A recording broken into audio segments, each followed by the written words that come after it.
estamos com saudade um dos outros. André não conseguia entrar na sexta-feira, não sei por quê. Acho que me perdi na hora. Mas não consegui, mas eu tentei assistir aqui gravado, mas a internet aqui, né, cara, é roça, então fica difícil. Não Foi o consegui. fuso horário. Não, né? não, é quase isso. É quase A a base lenha. de lenha. A lenha, exatamente. Foi o fuso horário, né? O fuso horário é diferente. É o fuso. Vamos orar então, pessoal? Entregar essa aula diante de Deus. Fechar os nossos olhos. Tentar acalmar o coração.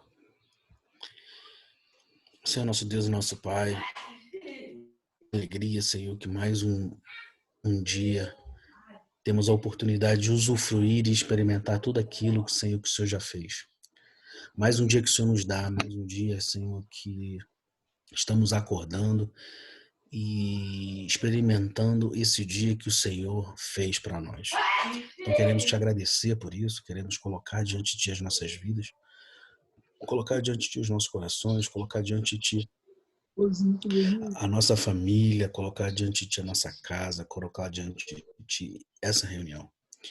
Pedimos a ti, Senhor, que tu vá à frente, que tu ministres sobre nós a tua graça e o teu favor.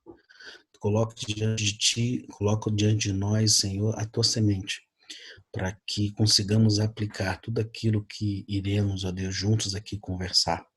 Faz aquilo que um homem não pode fazer. Derrama a tua unção sobre nós. Derrama o teu óleo, Senhor. Derrama o teu azeite. Derrama o teu tempero. Para que aquilo que for conversado aqui, Senhor, possamos, ó Deus, interpretar isso para as nossas vidas. E assim conseguir aplicar no nosso dia a dia. Ajuda-nos nisso, Senhor, porque tua palavra nos ensina que sem ti nada podemos fazer. Então colocamos diante de ti a nossa vida, colocamos diante de ti a nossa família, te agradecendo, Senhor, pela provisão, te agradecendo pela proteção, te agradecendo pela tua presença, Senhor, te agradecendo por tudo que o Senhor tem feito, porque Ebenezer, até aqui o Senhor tem nos ajudado, até aqui o Senhor tem nos sustentado.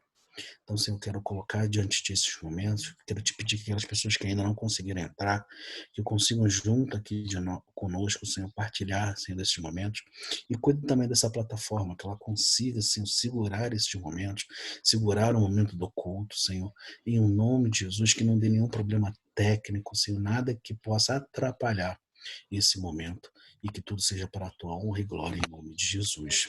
Amém. Amém. Amém. Fazer aquele mesmo esquema, mutar. Se bem que hoje, por enquanto, tem pouca gente. O problema só é o áudio externo, né? Alguém tá Beleza. E eu vou compartilhar a tela aqui.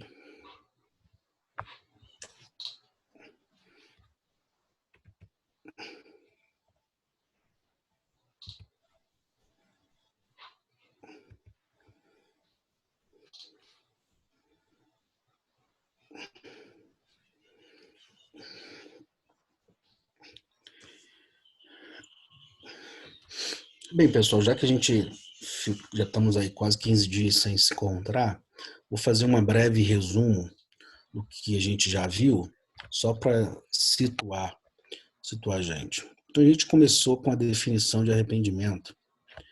Deixa eu botar aqui.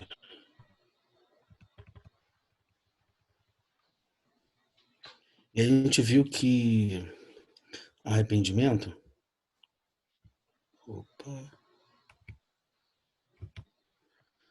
Arrependimento é uma sincera tristeza por causa do pecado, que nos impulsiona a tomar uma decisão de renunciar e de se comprometer a abandonar a prática do pecado.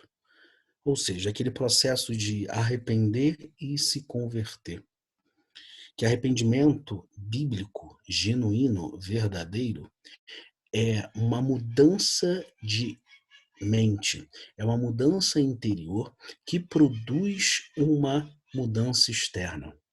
Então, algo acontece no nosso interior, algo acontece no nosso coração, algo acontece na nossa mente, algo acontece nas nossas emoções, nos nossos sentimentos, nas nossas vontades, que produz uma mudança externa. Então, arrependimento bíblico, arrependimento genuíno, é aquilo que a gente falou, ou pelo menos tentou sintetizar, como uma escada do arrependimento, aonde cada degrau é uma etapa, cada degrau é um passo, é como se arrependimento fosse um processo que pode ser simultâneo, tudo acontecer num mesmo momento, ou também é um processo que pode demorar algum tempo. Você pode vivenciar cada degrau do, do arrependimento em determinadas fases da vida. O ideal é que fosse tudo ao mesmo tempo, só que existe algum degrau que a gente pode travar, que a gente pode empacar, por alguma razão nossa individual. Cada um é diferente e Deus conhece cada um, respeita cada um e trabalha em cada um de forma diferente. No entanto, o arrependimento é este processo que a gente tentou sintetizar com os 5 Cs. Os 5 Cs, só para relembrar, o primeiro é a convicção, que é quando aquele momento onde eu reconheço o pecado, é aquele momento onde eu reconheço que eu sou pecador, é aquele momento, como a gente viu lá no Salmo 51, caiu a ficha de Davi, é quando cai a ficha em mim, é quando eu me olho no espelho, é quando eu me enxergo e vejo o quanto eu sou infeliz, miserável, pobre, cego e nu. O quanto eu preciso de Deus. É aquele momento, a convicção é aquele momento onde eu me olho no espelho e me vejo como realmente eu sou. E isso produz em mim uma tristeza grande, produz em mim o segundo C, que é a contrição. Caiu a ficha em mim, então assim, tem aquele processo de angústia, de tristeza, de reconhecimento de quem realmente eu sou, daquilo que eu fiz. Vem aquela tristeza, vem aquela angústia, vem aquele pesar. E aí começa a fase onde eu preciso tomar decisões nesse processo de arrependimento. Porque eu posso ficar nesse degrau ou eu posso avançar. Eu posso permanecer nesse segundo degrau de tristeza, remoendo o que eu fiz ou remoendo o meu erro, remoendo o meu pecado, remoendo quem eu sou e não sair do lugar. E aí eu entro num ciclo vicioso de ficar relembrando o que eu fiz, não me perdoando, não perdoando outras pessoas, e aí eu fico que no extremo me leva à depressão, que no extremo me leva a doenças psicossomáticas, que no extremo eu não saio do lugar. Só que tem o outro lado, eu posso tomar uma decisão. Eu estou triste, reconheci que sou pecador e tomo a decisão de confessar o meu pecado a Deus. Então eu entro no terceiro degrau, eu subo para o terceiro degrau de confessar o meu erro, confessar o meu pecado, fazer o que diz lá em Tiago, confessar o meu pecado a Deus, sabendo que Ele pode e quer me perdoar. É essa confiança, é o quarto degrau. Eu confesso meu pecado a Deus porque eu sei que Ele pode, porque as misericórdias do Senhor são infinitas, como diz lá em Lamentações, e elas se renovam a cada manhã, e Ele quer me perdoar. Então, Ele pode me perdoar e Ele quer me perdoar, como a gente viu lá na parábola do filho pródigo, quando o filho caiu em si e voltou para a casa do pai, o pai estava de braços abertos, correu em direção ao filho e fez uma festa, mostrando que essa analogia de Deus conosco mostra que Deus quer nos perdoar. E aí entra o próximo passo, que é a convivência com o pai, mudando o seu estilo de vida, mudando a sua maneira de agir, mudando a sua forma, mudando o seu interior para que o seu exterior mude, que é a conversão. Então, isso é o que nós já vimos de maneira bem resumida. Hoje, a gente vai abordar o porquê que o arrependimento é importante. Qual é a importância do arrependimento na nossa vida? E a gente vai fazer isso com base no texto de Marcos, capítulo 1, verso 15. Quem tiver a Bíblia aí, puder abrir. Evangelho de Marcos, capítulo 1. Quando Jesus... Vou abrir aqui, Marcos, capítulo 1, verso 15.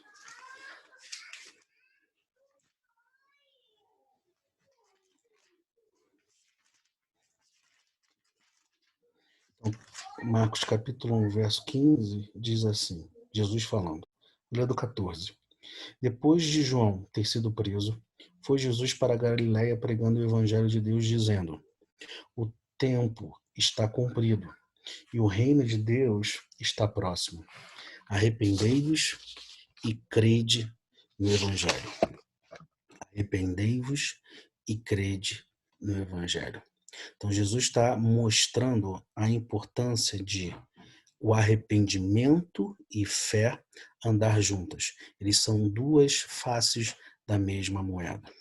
Só que antes de prosseguir, falando da importância do arrependimento e fé andar juntas, Jesus está falando que o reino de Deus está próximo. E quando Jesus fala a respeito de reino de Deus está próximo, mostrando que o arrependimento e a fé precisam andar juntas para que a gente consiga ter acesso a esse reino.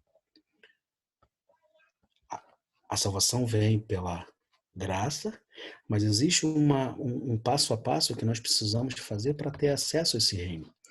E eu queria abordar um pouquinho, fazer um breve resumo do que é o reino, para estar bem estruturado isso na nossa mente. O que é o reino de Deus? O reino de Deus é um reino onde Jesus é o rei, onde Jesus é o soberano, onde Jesus é o governante, onde Jesus é o protetor, onde Jesus é a provisão, onde Jesus é o guarda. Jesus é o soberano desse reino. E além do reino de Deus ser o reino onde Jesus é o rei, o reino de Deus é um reino espiritual. Romanos 14:17, que o reino de Deus não é bebida, não é comida, mas justiça, paz e alegria no Espírito. Então, o reino de Deus não é esse reino onde nós estamos momentaneamente vivendo material. É um reino espiritual. E o reino de Deus é um reino onde há remissão, onde há perdão dos pecados. Olha o que diz lá em Colossenses. Colossenses capítulo 1, verso 13. Abra comigo lá, por favor. Colossenses capítulo 1, verso 13. Jesus, ele nos libertou do império das trevas e nos transportou para o reino do Filho do seu amor, no qual temos a redenção e a remissão dos pecados. Então, no reino de Deus, pela obra de Jesus, onde ele é o rei, ele nos tirou desse império das trevas, que é esse mundo material, esse ambiente humano onde nós estamos, e nos transportou para o reino do Filho do seu amor, aonde neste reino nós encontramos perdão e remissão dos pecados. Então, o reino de Deus é um reino onde Jesus é o rei. O reino de Deus é um reino espiritual e o reino de Deus está dentro de nós. O reino de Deus está dentro de nós, está no nosso coração, está dentro de nós. Então, o reino de Deus é isso, entre outras características. Agora, para ter acesso a esse reino, para implantar esse reino na nossa vida, para procurar implantar esse reino de Deus na nossa família, no nosso ambiente, para trazer esse reino de Deus aqui hoje, é importante que fé e arrependimento caminhem juntas. Alguns autores, alguns teólogos, abordam esse assunto falando que fé e arrependimento são gêmeas siamesas. Elas caminham juntos. Aonde uma vai, a outra vai atrás. Elas estão caminhando juntas. Agora, assim, só um adendo sobre esse assunto é que o nosso foco aqui não passa por discussões teológicas. O nosso foco, o nosso objetivo é aprender com a palavra de Deus e aplicar a palavra de Deus na nossa vida, no nosso cotidiano. Então, assim, a gente não vai perder tempo com discussão teológica, no seguinte sentido. O que vem primeiro? Se é fé ou se é arrependimento?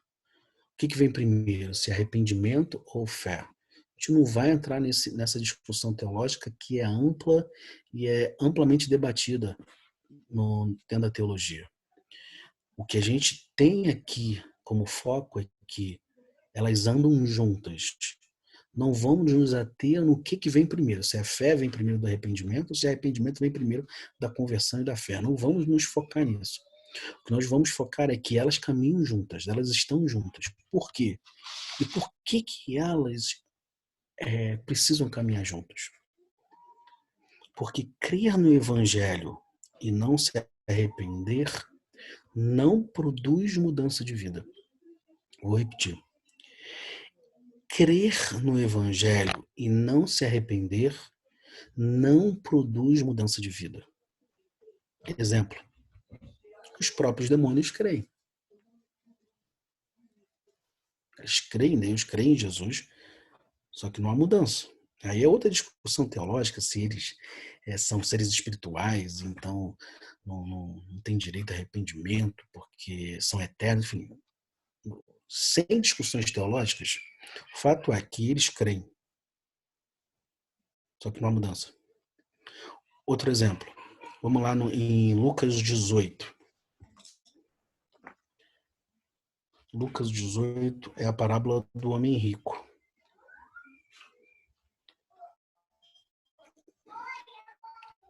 Lucas capítulo 18, verso 18.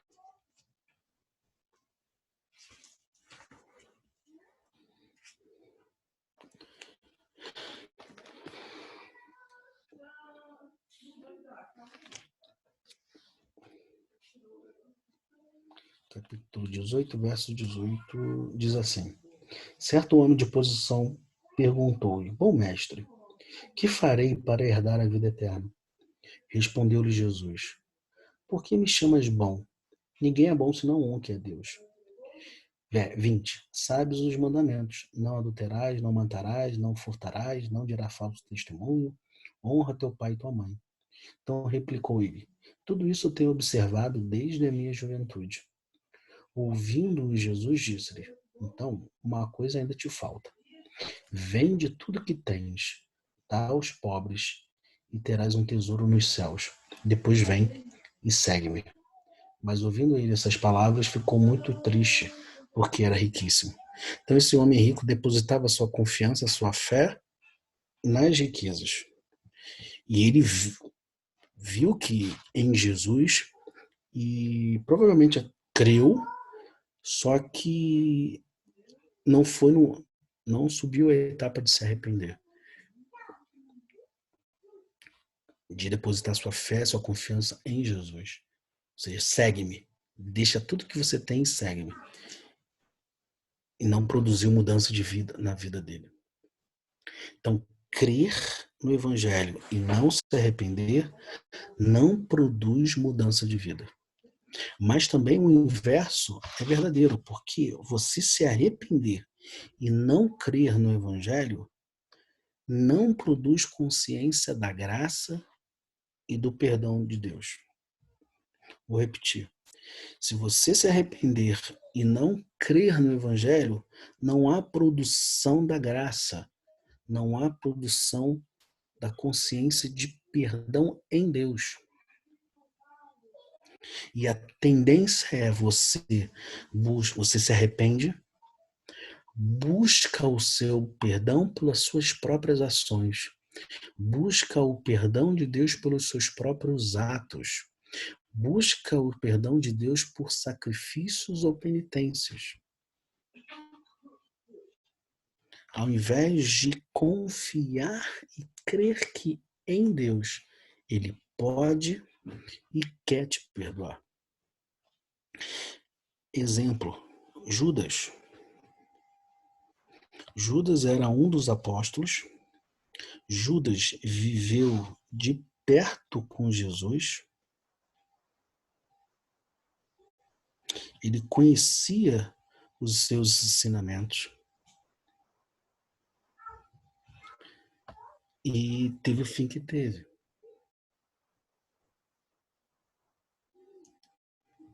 Viveu no remorso. Morreu com remorso. Porque ele não creu que em Deus ele poderia obter o perdão, poderia obter o favor de Deus e viveu diante do remorso daquilo que ele fez. Então,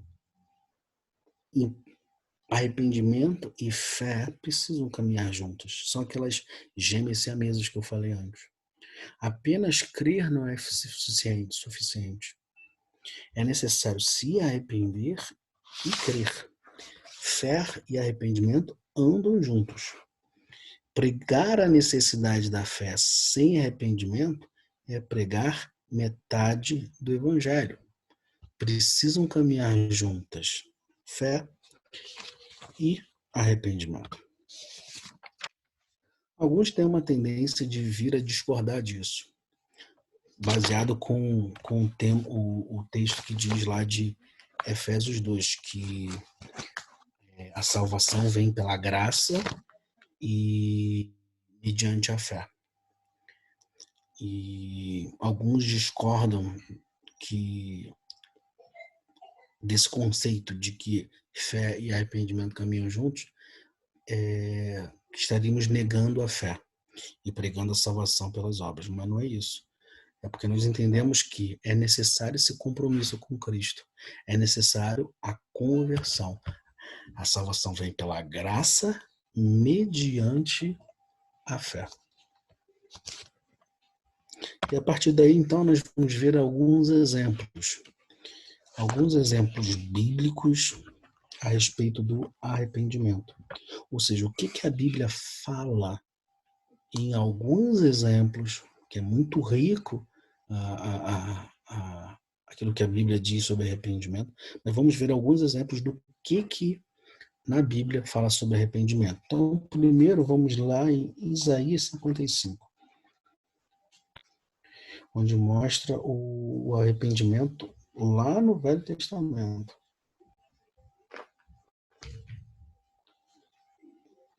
Isaías 55, verso 6.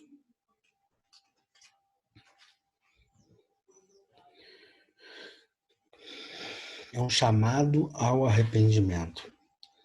Isaías 55, verso 6 diz: Buscai o Senhor enquanto se pode achar, invocai-o enquanto está perto. Deixe o perverso o seu caminho, o iníquo os seus pensamentos. Converta-se ao Senhor e se compadecerá dele. E volte-se para o nosso Deus, porque é rico em perdoar. Isaías 55 mostra que arrependimento tem que acompanhar mudanças de atitudes e pensamentos. O que diz o verso 7. Tome uma atitude. tome uma ação de deixar o seu caminho, deixar o perverso o seu caminho, e deixe, abra mão dos seus pensamentos, mude, altere, transforme, converta-se ao Senhor. E Ele se compadecerá de ti, se compadecerá dele. Tenha confiança em Deus, a fé em Deus, que Ele vai se compadecer, que Ele pode e que Ele quer te perdoar. E volte-se para o nosso Deus, converta-se. Então, em Isaías mostra todo esse conceito que a gente está falando, que vem acompanhado com uma mudança de pensamentos, uma mudança de sentimentos, com uma mudança de emoções, com uma mudança de vontades e com uma mudança de atos. Mostra também Isaías a necessidade de conversão, se voltar para Deus. Mostra a importância de você ter confiança em que Deus quer e que Deus pode te perdoar. Ou seja, é um chamado, é uma convocação, é um convite ao arrependimento, Isaías 55. Em Lucas 24, fala do arrependimento para a remissão dos pecados. Vamos lá em Lucas 24.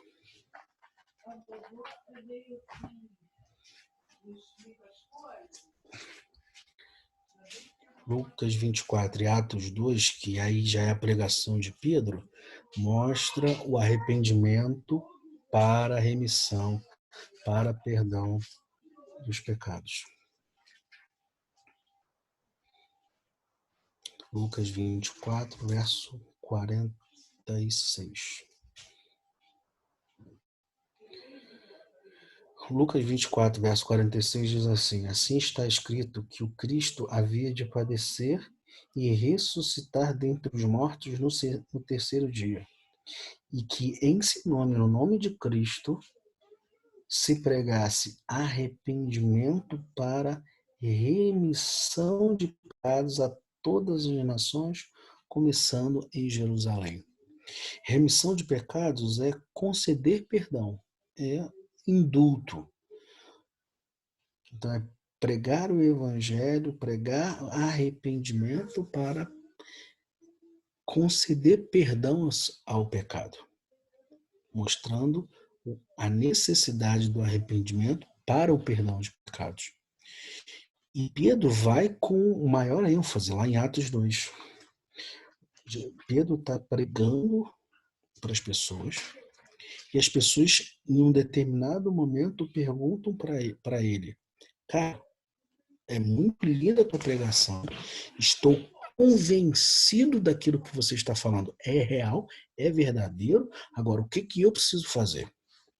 E aí ele responde: respondeu-lhes Pedro: arrependei-vos e cada um de vós seja batizado em nome de Jesus Cristo para remissão dos vossos pecados e recebereis o dom do Espírito Santo.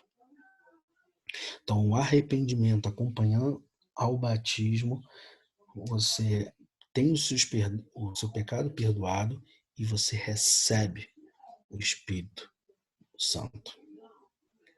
Você, no batismo, morre ao descer nas águas com Cristo e ao sair das águas você ressuscita com Cristo.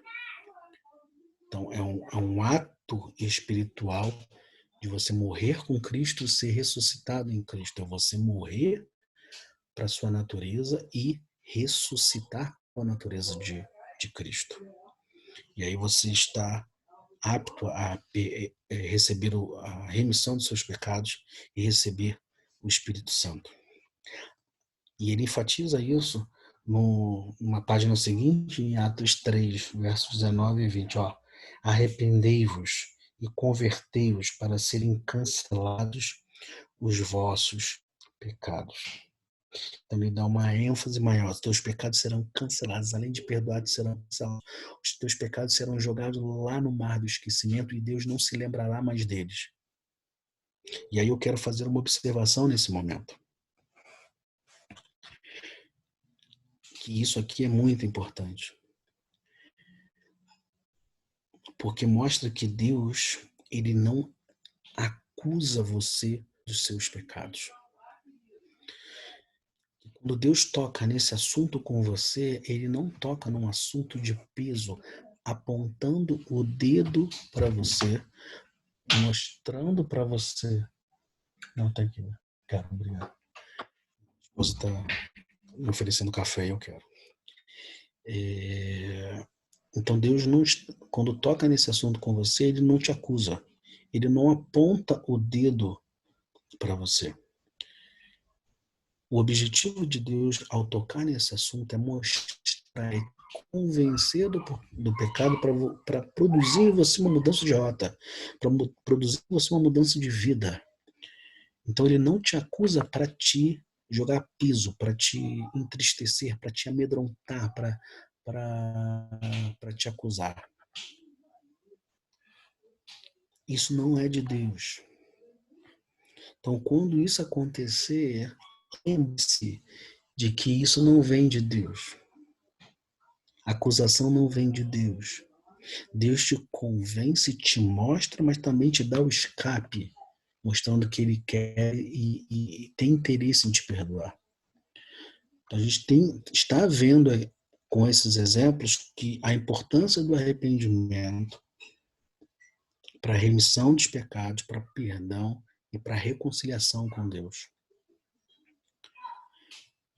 E Lucas 13 mostra que você tem dois caminhos: o se arrepender ou perecer.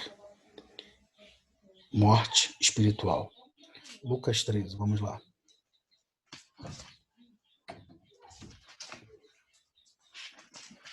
Obrigado.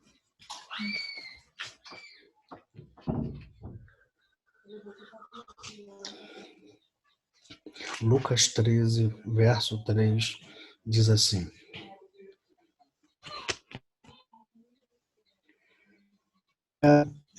não eram. Vamos ler do 2 para eu entender melhor.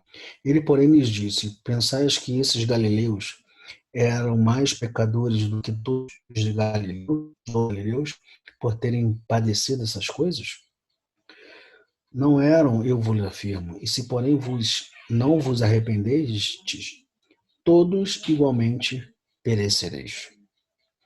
Ou cuidais daqueles 18 sobre os quais desabou a torre de Siloé e os matou, eram mais culpados que todos os outros habitantes de Jerusalém? Não eram, eu vos afirmo. Mas se não vos arrependerdes, todos igualmente perecereis. Sem arrependimento, o que sobra é o remorso. É a tristeza aguda, é a tristeza profunda. O remorso não produz arrependimento, mudança de vida. Arrependimento, sim. Por isso, é uma tendência à morte espiritual. Deus não quer que ninguém pereça. Ele quer que todos cheguem ao arrependimento, mostrando, mais uma vez, que Deus pode e quer te perdoar. 2 Pedro 3, 9.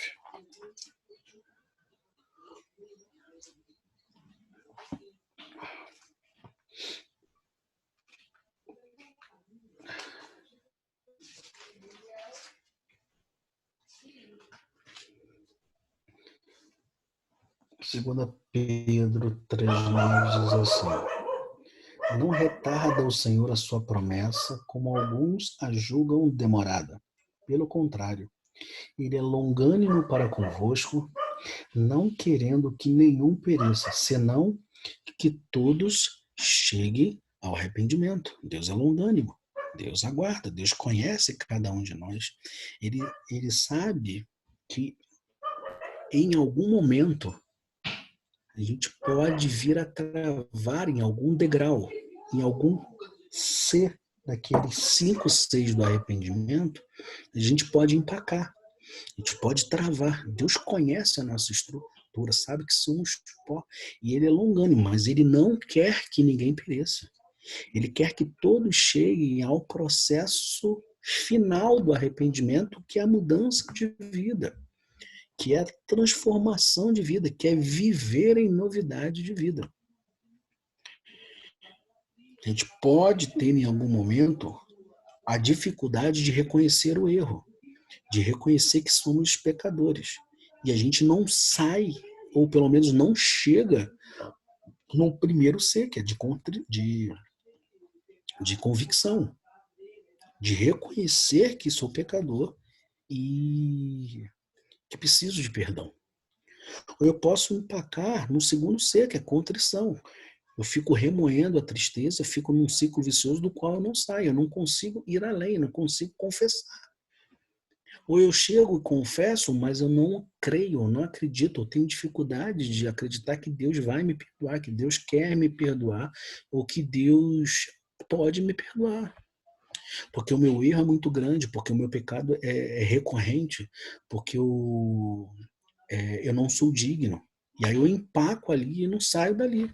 Só que Deus continua sendo longânimo. Deus continua sendo, querendo que eu chegue no processo final, no quinto degrau, no quinto C de conversão, de arrependimento bíblico genuíno. Então Deus não quer que ninguém pereça. Deus quer que todos cheguem ao arrependimento, é o que fala aqui em 2 Pedro. E Deus concede arrependimento para a vida abundante. É o que diz lá em Atos 11.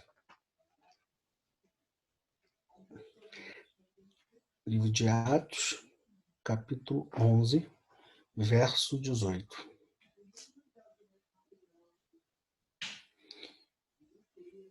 E ouvindo eles essas coisas, apaziguaram-se e glorificaram a Deus, dizendo: logo também aos gentios foi por Deus concedido o arrependimento para a vida abundante, como diz lá em João 10:10. Então a gente está vendo aqui alguns exemplos do que a palavra de Deus fala a respeito de arrependimento, mostrando a importância do arrependimento nas nossas vidas. E mostra que arrependimento acompanha as nossas vidas em todos os momentos. Desde o ato da salvação até a nossa caminhada cristã. Então é necessário que o arrependimento faça parte da nossa vida, tanto no ato da salvação quanto na nossa caminhada cristã. O arrependimento na salvação, e aí eu quero fazer uma observação aqui. A salvação, como a gente já viu, vamos ver novamente em Efésios 2, ela vem pela obra de Jesus. A salvação é pela graça. Não é pelo nosso esforço, não é pelas nossas obras, não é por aquilo que eu faço que eu vou ser salvo. A salvação é pela obra de Jesus, por aquilo que Jesus fez na cruz do Calvário. Ele pagou o preço. Pagou o preço pelas nossas dívidas, pagou o preço pelos nossos pecados. Foi Ele que nos deu novamente acesso ao Pai. Foi Ele que rompeu o véu. E não há mais separação entre homem e Deus. Foi Jesus. Isso tem que estar muito claro. Vamos lá em Efésios 2. Isso tem que estar muito claro na nossa cabeça.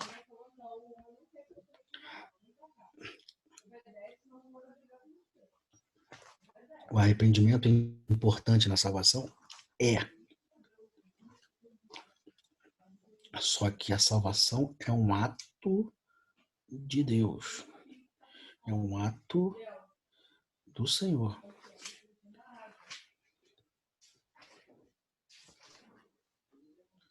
Efésios 2.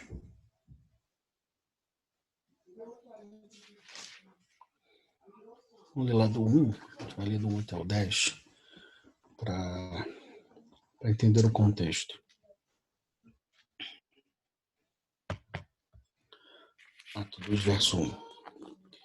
Ele nos deu vida, estando vós mortos nos vossos delitos e pecados, nos quais andastes outrora, segundo o curso deste mundo, segundo o potestade do ar, o Espírito que agora atua nos filhos da desobediência, entre os quais também nós andamos outrora, segundo as inclinações da nossa carne, fazendo a vontade da carne e dos pensamentos, e éramos, por isso, filhos da ira, também os demais.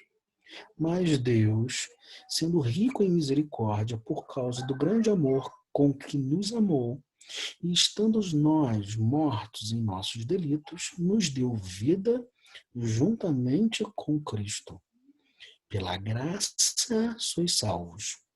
E juntamente com ele, Cristo nos ressuscitou e nos fez assentar nos lugares celestiais em Cristo Jesus, para mostrar nos séculos vindouros a suprema riqueza da sua graça e bondade para conosco em Cristo Jesus. Por quê? Aí, pela graça sois salvos mediante a fé. Isso que não de vós é dom de Deus, não de obras para que ninguém se glorie. Pois somos feitura dele, criados em Cristo Jesus para as boas obras, as quais Deus de antemão preparou para que andássemos nelas. Ou seja, a salvação vem pela graça. Salvação é pela obra de Jesus.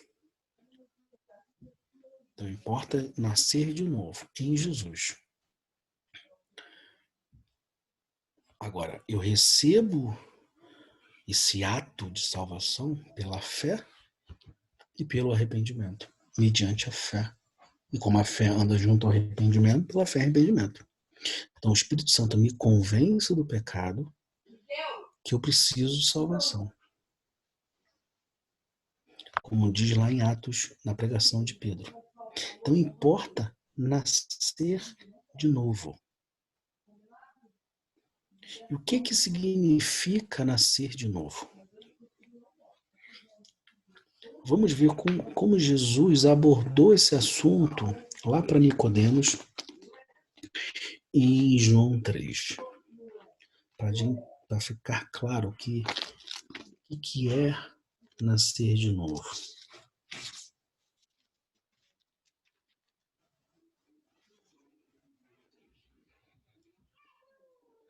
João, Evangelho de João, capítulo 3, verso 1.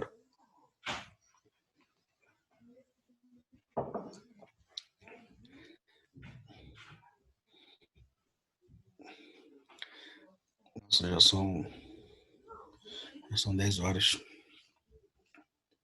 Vou tentar terminar isso aqui para a gente bater um papo. Então vamos lá. João, capítulo 3, verso 1. Jesus falando a Nicodemos a respeito do nascer de novo. Verso 1 diz assim: Havia entre os fariseus um homem chamado Nicodemos, um dos principais dos judeus.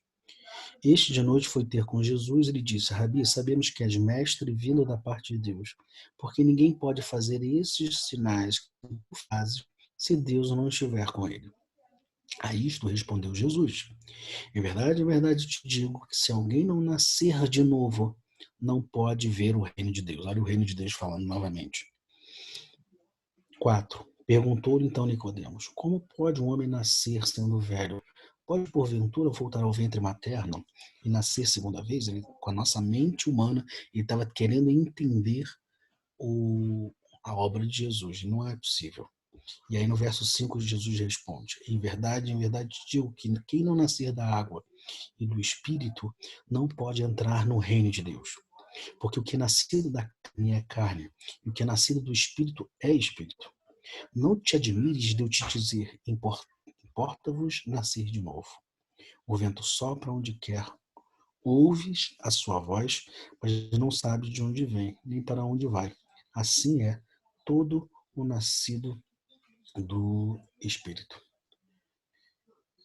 Então importa que você nasça de novo, você receba a natureza de Cristo. Que você, além da sua natureza humana, tenha na sua natureza espiritual em Cristo. Isso também já foi falado lá em Ezequiel. Olha o que diz lá em Ezequiel 18. A importância do nascer de novo. A importância de você ter uma novidade de vida. Ezequiel, capítulo 18, verso 30.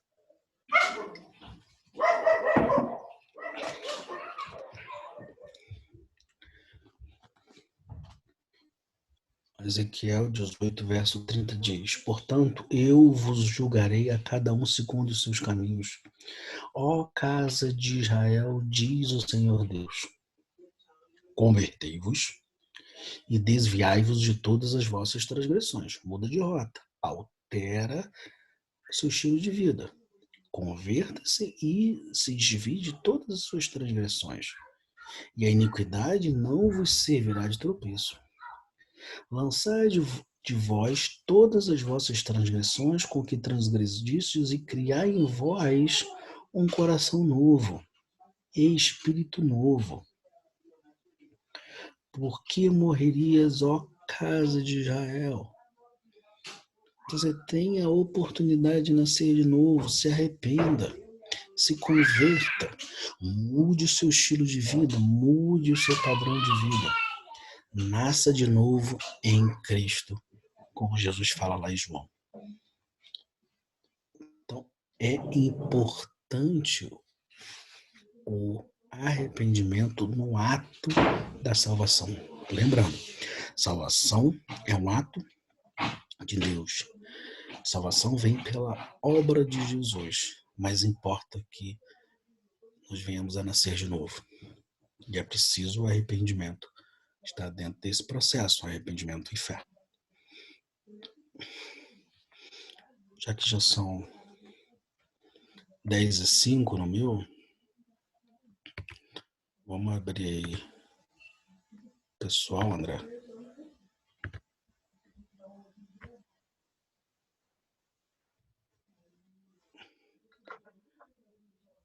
Para a gente bater um papo, tirar dúvidas.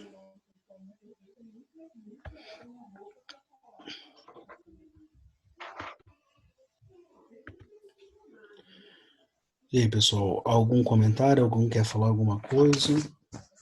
Alguma dúvida sobre o que a gente falou? Alguma coisa, Léo. Quem é? Adriano? Eu não estou conseguindo. Fala aí, meu querido. Se meu som vai ficar travando aí, porque a minha conexão não está muito boa, mas eu queria comentar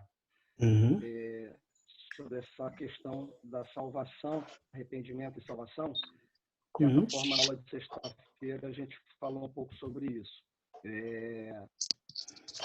Sem querer entrar em questões teológicas, como você mesmo disse, que a gente não tem essa intenção, a palavra viva aplicada, né?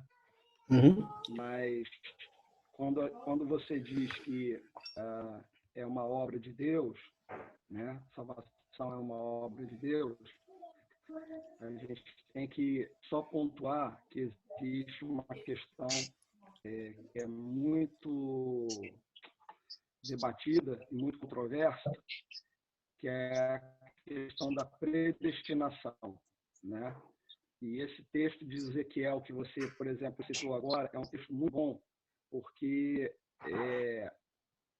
está instável aqui. Vocês estão me ouvindo? Tá dando para ouvir? Apareceu aqui que estava instável aqui, desculpa.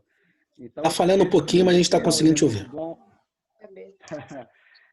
Esse texto de Ezequiel, ele é muito bom porque ele mostra que o arrependimento faz com que todos possam ser salvos, né? A parte final dele diz isso. Então, na sexta-feira, nós comentamos que a salvação ela necessita de 3 passos do homem, né? Então, assim, eu concordo contigo, assino embaixo que a salvação é um dom de Deus, né? Mas é necessário que o homem tenha algumas ações. E o arrependimento entra dentro desse contexto, né? E também aquela questão que você falou de arrependimento e fé, porque dentro dessa problemática, né, da salvação, quer dizer, é preciso que o homem tenha a graça de Deus, fora essa parte da graça de Deus, nós temos gerência sobre isso. É necessário que o homem tenha conhecimento, a palavra chegue até ele, conheça a verdade salvadora de Jesus, que ele concorde com isso, que ele aprove, que ele aceite Jesus como seu Salvador, né? E que ele confie, a questão da fé, que ele confie na ação salvadora de Jesus. Então, assim, dentro do que a gente falou na sexta-feira, concordo contigo que é graça de Deus. Salvação é graça de Deus, mas é necessário o outro lado da moeda, a contrapartida, que é a nossa parte. E essa questão do arrependimento entra nesse ponto da salvação, né? Então, para não ficar parecendo só um complemento de que é só a graça de Deus que nos leva à salvação. Senão a gente cai na questão da predestinação, de que Deus escolheu alguns para a salvação e outros para a perdição. Então, assim, algumas igrejas creem dessa forma e até onde a gente sabe, não é assim que a nossa igreja crê, né? A gente não crê na predestinação dessa maneira, né? Então, é só para pontuar e marcar essa posição aí, tá, Léo? Beleza. É isso mesmo, é esse o caminho. Alguém mais quer comentar alguma coisa? Tirar alguma dúvida? Não? E como é que está o arrependimento na sua caminhada cristã? A gente vai falar mais sobre esse assunto na semana que vem. Mas na sua vida, como é que está o arrependimento? Você fazendo uma breve retrospectiva agora, alguma análise desse momento, inclusive nesse momento atual que nós estamos vivendo e que estamos participando também no chamado ao arrependimento através do livro de Malaquias, você consegue identificar se tem alguma área na sua vida, se tem alguma situação na sua vida em que você empacou em algum degrau? Você parou em algum degrau? Exemplo, tem alguma área na sua vida, alguma situação na sua vida que a ficha ainda não caiu? Que você não chegou diante de Deus e falou, como Davi falou no Salmo 51, eu pequei. Ou seja, a ficha não caiu, como caiu na vida do filho pródigo. Eu pequei contra ti somente. Ou eu estou, em algum momento, em alguma área, delegando responsabilidade, como fez Adão. Não, a culpa pelo meu erro é de fulano de tal, a culpa de eu não ter perdoado ele é porque ele fez X, Y, Z, a responsabilidade por eu ter cometido tal ato é porque as circunstâncias, situações estão me levando para tomar esse tipo de atitude e aí eu acabo pecando, ou seja, eu estou delegando responsabilidades ao contrário de chegar e falar como Davi falou, eu errei, eu pequei, ou talvez você pode estar empacado no segundo degrau, você está tão afundado na tristeza, tão afundado na angústia que você não consegue sair do lugar e não consegue se confessar. ou porque não crer que Deus pode te perdoar, ou não crer que Deus quer te perdoar.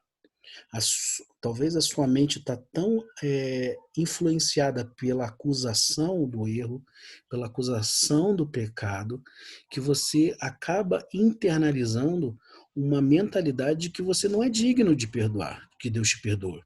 O que de fato é verdade. Nós não somos dignos, mas em Jesus nos tornamos dignos.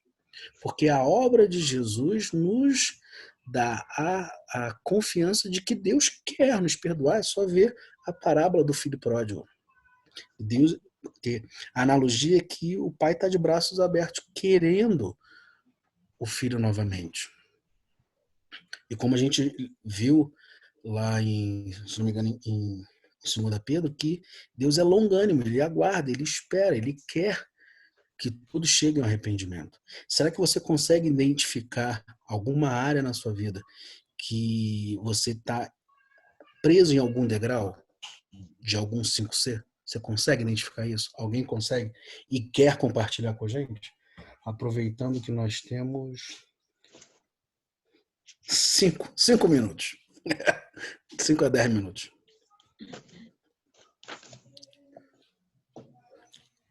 Ninguém? Tá todo mundo plenamente arrependido? Que beleza, hein? Isso é uma igreja vigorosa. Tá todo mundo livre. Entendeu? Alguém falou alguma Você coisa não aí que eu não entendi. entendeu. Na verdade, todo mundo tem que compartilhar, mas não quer. Ah. Tu tá guardando pro GR. Não quer compartilhar. Tá agora. É segredo. Segredo, né? Mas eu acho que é isso mesmo, né? Mas o arrependimento, cara, eu acho que acima de tudo ele tem que ser verdadeiro, né? O cara sendo verdadeiro e confiando em Deus, cara, ele vai se arrepender. Claro que ele vai cair de novo, vai pecar de novo, mas tem que saber que tem que estar sempre nas mãos de Deus, né? Confiar nele e se confessar, como foi falado aí, se confessar do arrependimento. É um arrependimento verdadeiro que te incomoda, ele te machuca você por dentro, entendeu? O cair é do homem, mas o levantar é de Deus, né? Justamente, isso mesmo. Tem que confiar. E como você falou, tem que ter fé. Se você não tiver fé, você não vai se arrepender, mas daqui a pouco vai de novo e continua a vida. Entendeu? Oi, Léo? Fala aí, Marcelo. Oi. Eu nem compartilhar em relação até a uma pergunta. Por exemplo,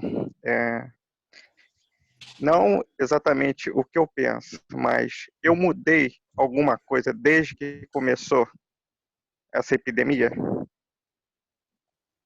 Ou eu mudei desde que a gente está começando a falar de arrependimento? Uhum. Eu deixei ser transformado? Entendeu? Eu consigo ver sinais em mim, evidências. Né? É uma retrospectiva. Nós temos que... Eu mudei, eu estou deixando de ser transformado. A transformação traz desconforto. Até que ponto esse desconforto eu estou deixando se transformar pelo Senhor, né? Porque o desconforto chega a um ponto, não quero mais fazer isso, joga para o canto. Esse desconforto eu estou deixando o Senhor tratar. Então a gente tem que fazer esses questionamentos, né? Não, eu estou falando para mim mesmo, né? Estou passando... Não, sim. Eu estou entendendo. É aquela reflexão de... Eu estou permitindo que o Espírito Santo coloque o dedo na ferida. Ou seja, aquilo que me incomoda, eu estou permitindo que Deus traga à tona.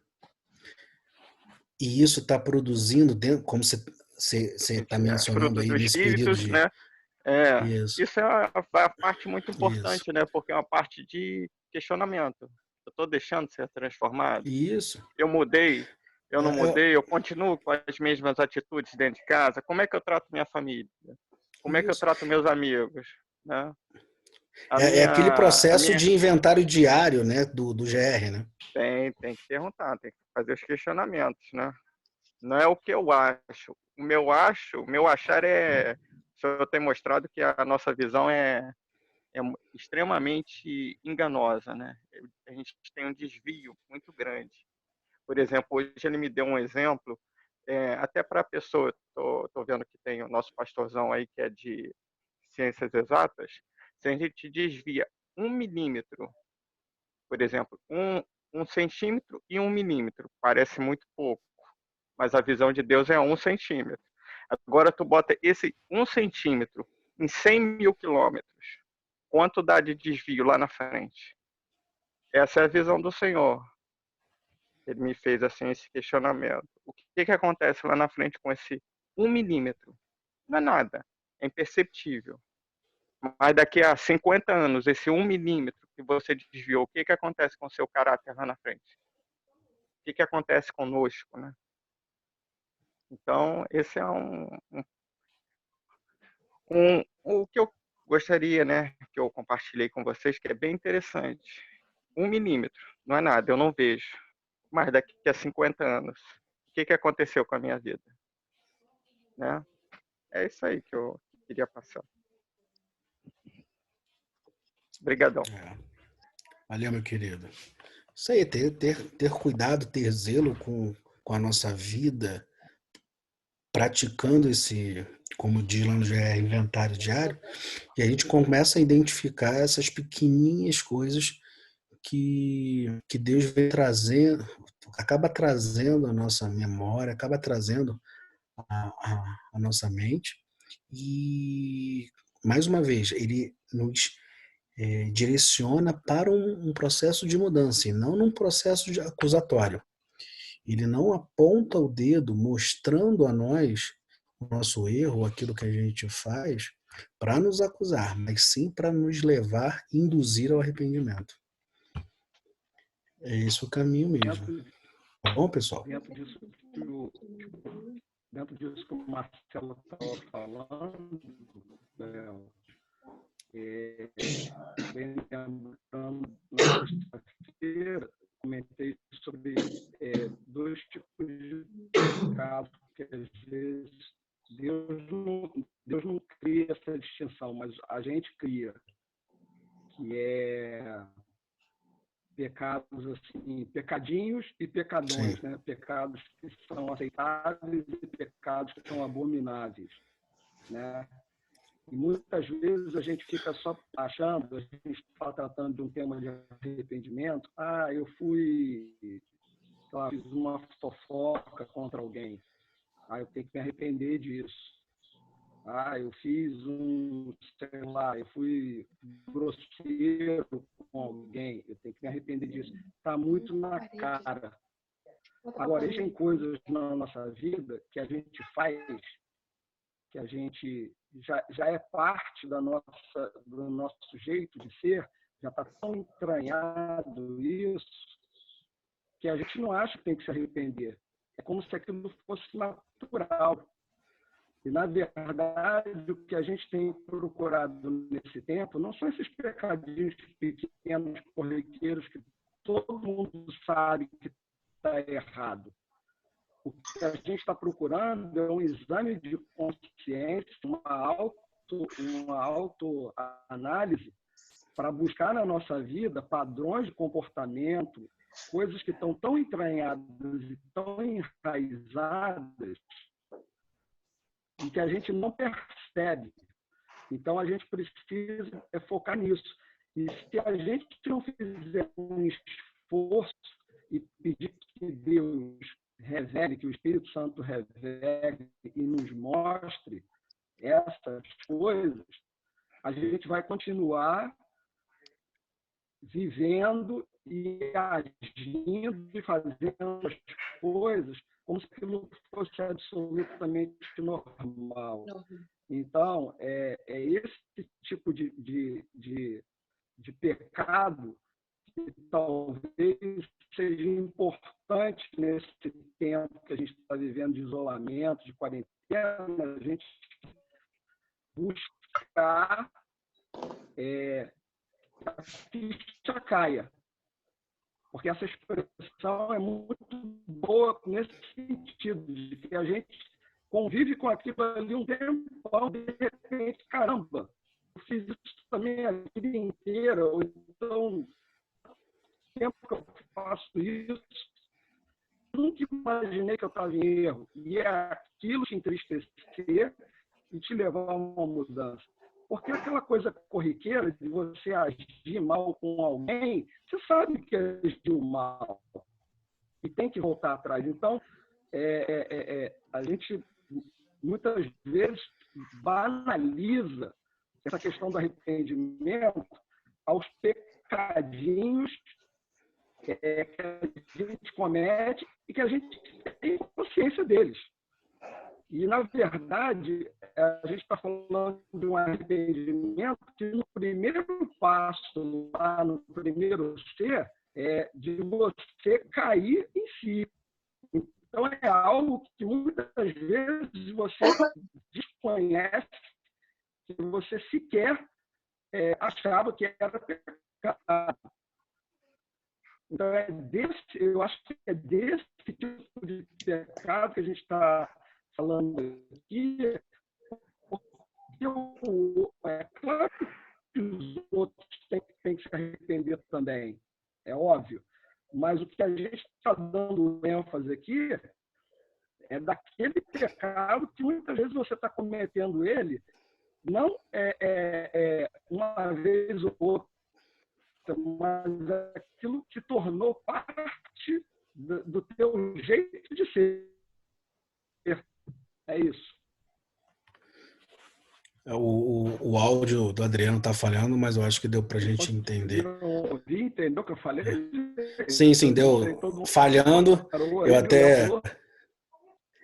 Eu até ri um pouquinho porque tá engraçado, tá falhando, tá com um pouco de delay, mas deu pra gente entender, deu pra gente entender assim. Acho que ele também não tá me ouvindo. Bem, pessoal, já são 10h22 no meu. Vamos dar aquele tempinho pra gente tomar um café, tomar uma água, ir no banheiro. Tô muito feliz de estar te vendo, Damiana. Tô muito feliz da Ana. A Ana Paula também tá aqui, mesmo não te vendo. Aninha, Vitor. Obrigado aí pela presença dos irmãos.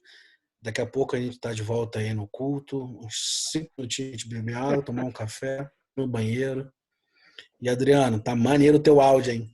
Tá cheio de delay. Um abraço, pessoal. Até mais tarde. Um abraço. Daqui a pouco. Até mais tarde.